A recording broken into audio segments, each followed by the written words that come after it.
Welcome back to our channel, where we delve into the darkest corners of human history.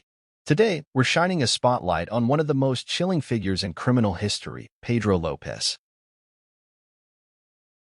Pedro Lopez, also known as the Monster of the Andes, is a name that sends shivers down the spine of anyone familiar with his atrocities. Born in Colombia in 1948, Lopez's early life was marked by trauma and abuse, setting the stage for the horrors to come.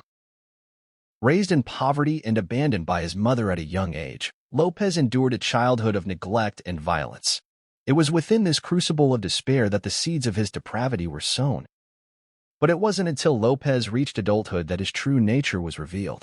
Over the span of 3 decades, he roamed the streets of South America, preying on the most vulnerable members of society, young girls. His modus operandi was as disturbing as it was calculated. Lopez would lure his victims away from their families with promises of food, shelter, or employment, only to subject them to unspeakable acts of violence and degradation. Despite all of this, Lopez was actually a rather kind and polite child who dreamed of becoming a teacher. He later said, however, that his mother was abusive toward him.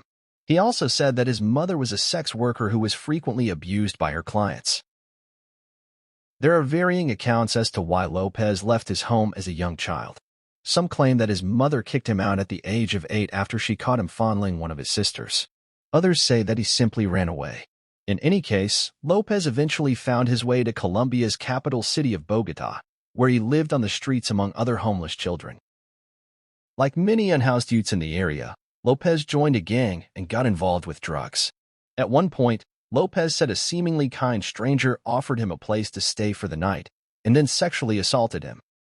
When he was 10 years old, Lopez met an elderly couple who offered to give him a home and enrolled him at a school for orphan children.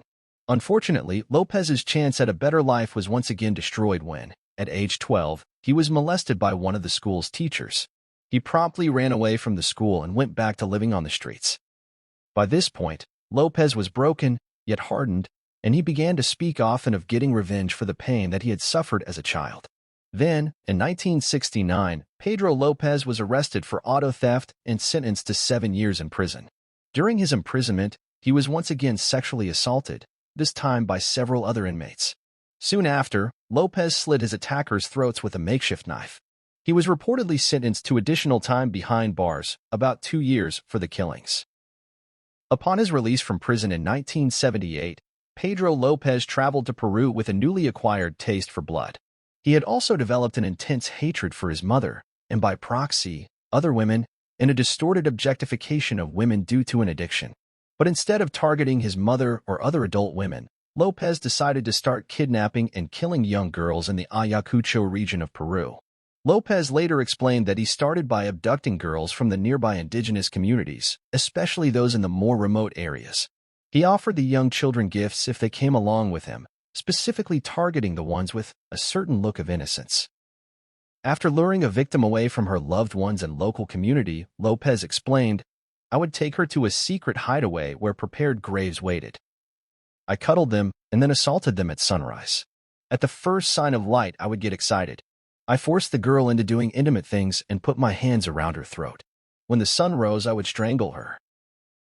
Lopez delighted in watching a certain light go out in his victims' eyes, but his murderous rituals didn't end with the young girls' deaths.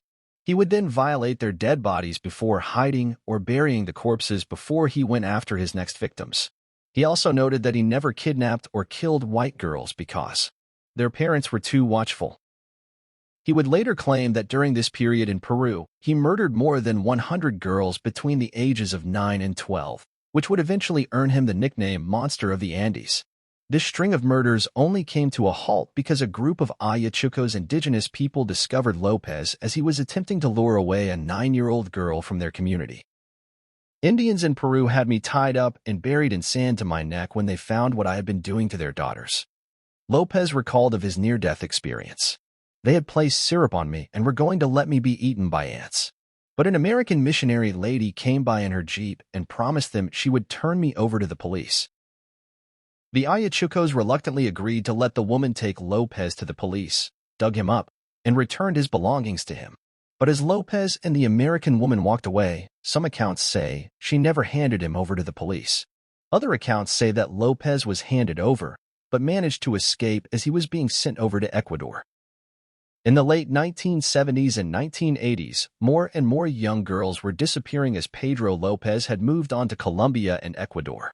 However, without any bodies, most police officers assumed that the disappearances were related to human trafficking or child runaways, not a serial killer. But, as 9 News reported, their opinion changed in 1979, when a flash flood in Ambato, Ecuador revealed the bodies of 4 young girls. The discovery was shocking, but when locals reported seeing Lopez leading a 10-year-old girl away just days later, they connected the dots. Police quickly apprehended Lopez, and an undercover investigator posed as his cellmate in order to get a confession. In their cell, Lopez ended up telling his cellmate about the brutal rapes and murders he had committed. Lopez eventually led police to a mass burial site, where he had dumped the bodies of 53 of his victims. A few months later, Lopez claimed to have killed many more, placing the total number, by his count, at more than 300. However, some experts have suggested that Lopez may have been exaggerating and that the number of victims may in fact be closer to 70. In 1980, Pedro Lopez was ultimately convicted for the murder of 110 people and sentenced to the maximum prison term allowed under Ecuadorian law at the time. Unfortunately, that was only 16 years.